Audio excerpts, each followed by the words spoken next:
John Aspinall, welcome. We got another listing here. Let's take a look. Oh, I got a lot to say about this already.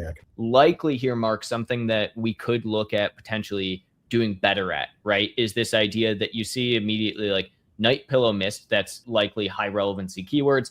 I do not like whoever did this purple on purple. You can't read it. That's a big issue. Same thing with like this purple on white. You can't read it. So that's a big issue. Same thing down here. You can't read this because the color issues. So I think there's some color correction that needs to be happening here. John, what do you have to say?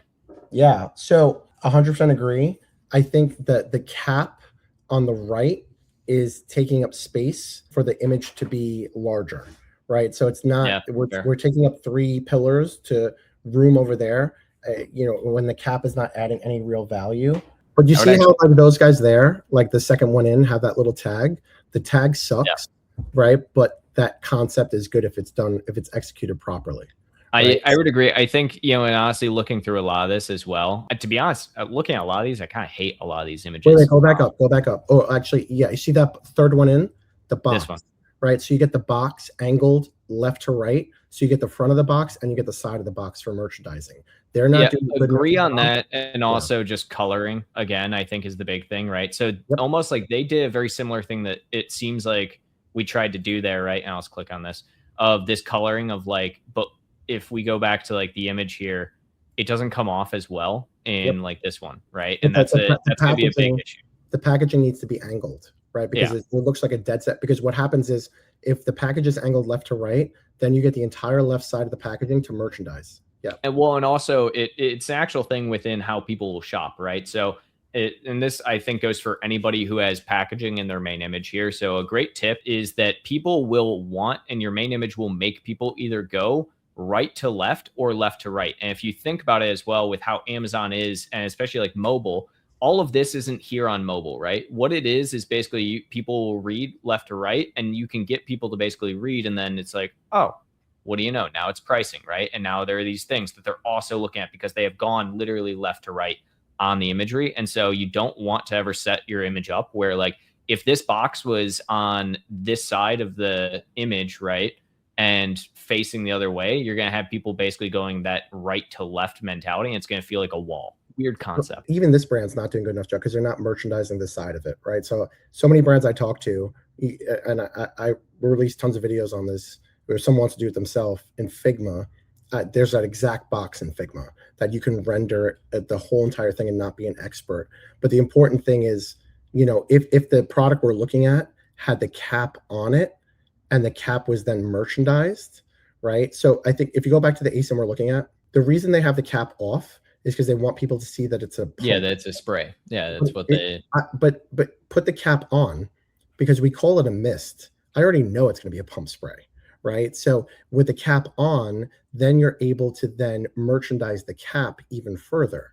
So you have the cap off because you want people to understand that it's a pump spray mist. It's a pillow spray. What other kind of pump would you have on it? My primary feedback at the end of the day when it comes to a lot of these like secondary images here, right? So like the main thing when I'm looking at all these images is that this is the only image I see. I mean, technically this one, I guess, but like this one is just talking about the ingredients, but like this is the only image that basically is giving any detail about the product, right? And even then, if we look at it, it's talking about lavender and chamomile, known for their gentle, calming aromas. It's literally what this is. Yeah. Well, that's right. That's not telling me why to use your product. That's telling me why I should use lavender and chamomile in general, right? But how is your product differentiated, right? Yeah, if we go back to, you're not talking about like the pain, right? And every product on Amazon has pain. So it's like restless nights. Is it perfect for bringing travel friendly when you go to a hotel and it's hard to sleep? Kids that won't go to bed, these kind of things. Talk more about that. That's where you have to tap into. So this one actually does, this product, this competing one does a really, really good job of this, because one of the things as well to think of, if we're going back here, there is not really a need to have this, right? Like we don't need to explain to a consumer who is looking for this type of product what lavender and chamomile do. And if we go back, this one doesn't do that, right? Like what makes our pillows so calming is much better and easier way of explaining that to the end consumer than essentially like actually explaining it, right? And same thing, we're giving value props immediately within secondary images, which is what I would really look at like updating. I think a lot of people get bogged down in, oh, I don't have that perfect image and I have to make it from scratch. Well, don't just generate things from AI out of thin air. Go to things like Shutterstock, get really good stock images and enhance the hell out of them. What a lot of people try and do is try and make something from nothing, where what you can do, and I'll just share this really quickly, what you can do is just take something that's already really good and then make it your own using AI. So I took the image that they had right there, this over here. You should have more call outs. Like, this is dead space over here to talk about a value prop. Wake up feeling refreshed and this and that. But the fact is, boom, right then and there. Like, big difference. It has lavender in it. So with just a simple prompt over here, you're taking the image you have and you're adding lavender to it where you probably didn't have it before, or didn't want to have to go to a graphic designer and go back and forth. But one even further, right? If I just take this and I go over here, when we talk about adding stuff to the image, you don't have to reinvent the wheel here. My go-to is this, right? My go-to is a square, take the color right here, grab a color that's on brand for you. So like whatever this purpley color is, fade it out, and then go here. And then now you could put text right on top of here. That's a value prop, right? So maybe, whatever it is like this and that and whatever, and just say something. Make it more actionable. Secondary images are meant to just be selling features. They need to be feature oriented. Is the age old thing, reading is for robots and pictures are for people, right? You need to just have like as much feature orientation as possible. And I like your exact thing there of like, it doesn't have to be something fancy. It can literally just be a very quick, very dirty, here is a tiny little text box that says so-and-so about the product. Shutterstock, it literally cost $20 a month. Inside here, right, if I want, woman sleeping on pillow, right?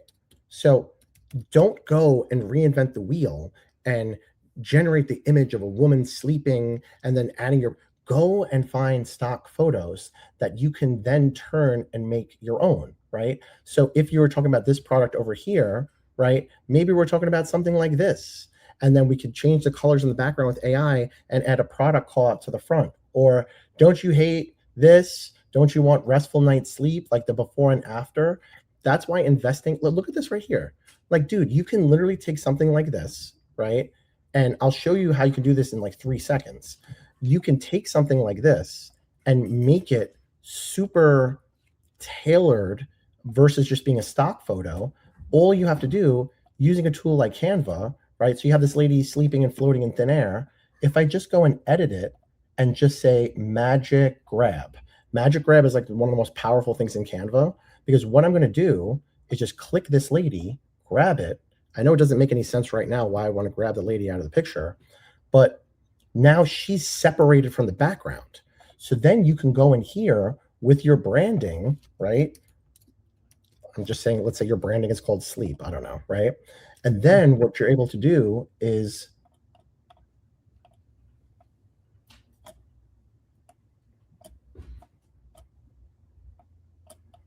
take it. You're going to throw the lady in the front of it. Yeah, that's cool. That looks like a super professional image, right? And then imagine down here, you have the call out being, XYZ, whatever it is, like this. And then you have the, let's say, spray bottle. Obviously, you put your own product over here, not a random spray bottle, right?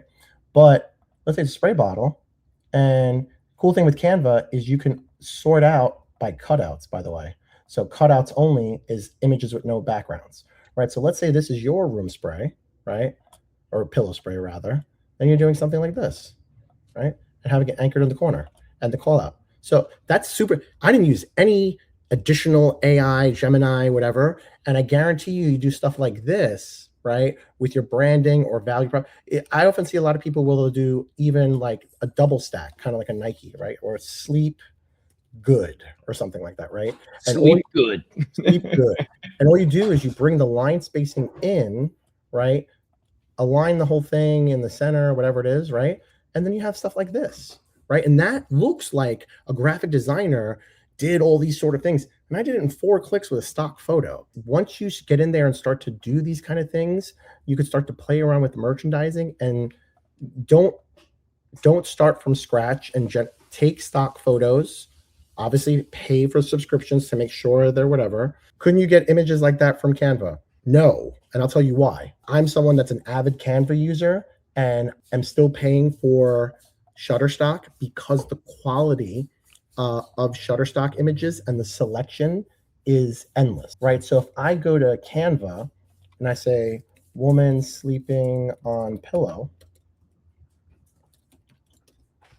right? You're going to get these, right? And they might be okay, but you could see now we have a boy, we have, other things, because it's going to eventually start to run out of. Correct me if I'm also wrong here, but aren't with some of these images as well in the photos from Canva, aren't some of them having to be paid, and aren't a lot of them not available for commercial use? Yeah. So with the crown, it's for premium, right? So you have to be on the paid Canva plan, which, by the way, if you're not on the paid Canva plan, you're crazy. Like, it's so cheap and it gives you so much. When it comes to the commercial use aspect, I can't comment on that because I use things willy-nilly left and right. My mantra is worry about that problem when it becomes a problem. But with Shutterstock, for example, you are able to do, like, you could pay extra for this one to get legal coverage on enhanced license. This is typically going to be for if you're running like newspaper publications or billboards or those kind of things, right? Again, I'm not an attorney, buyer beware, but that's what I would say to do. The selection that you're getting inside Shutterstock, because remember, when people go to graphic designers, they're referencing repositories like this. Because if you notice, in Canva, we didn't get any of these professional shots like this, right? In Canva, you're getting lifestyle shots, which could be good for what you need. But if you notice, I'm panning down, I'm getting kids in there, I'm getting a dog. But over here, it's so many more different options that you can do. Now imagine, same thing with this, right? The same idea that we just did, now imagine that you're doing the same thing with this, right? So, you're just not able to get those kind of things that you can inside. And I can color match this. So now that I brought this stock photo from Shutterstock in Canva, I can change that background color. You have to pull her away from the background. We're talking about $20 for Shutterstock, $15 to $20 for Canva to replace a graphic designer when you don't need one. Piper did say that Canva is the best subscription they have ever purchased. So if Canva had an affiliate program, I'd probably be retired. And kind of surprised that they don't. Caroline just said, so many places to spend money: Canva, Shutterstock, Nano Banana. If I were in business of creating ad images, it would be worth it. But I don't have only one product. I have paid Canva, but can't afford everything. 100% you can't afford everything, right? But can you afford low sales on Amazon? I'll even counter this. Can you afford a single month? Right? Can you get it for a single month? And can you make, an endless stream of different changes and iterations that you then test over the next 6 months? Like, definitely. But also look at the ROI, right? On if you're able to make a better image and you're converting more and you're making more sales, $20 a month for Shutterstock is going to pale in comparison to more sales. So I understand, as an Amazon brand and business owner, you're paying for data tools, you're paying for fees up the wazoo and all that other sort of stuff. But I'm not saying you need to do it, but there's a big difference in the output. You could go to Gemini and you could take inspiration from Shutterstock, right? So, okay, you want to talk about a little hacky approach. Don't sign up for Shutterstock. Go to Shutterstock, look at the watermarked versions of it, take a screenshot, then use that as inspiration in Nano Banana, so it has a little bit more context. So if you're budget and price conscious, that's another way that you can do it as well and use that reference. All right, John, thank you for hopping on. I think we're going to be about calling it there, but thanks for all the knowledge drops you had today and whatnot.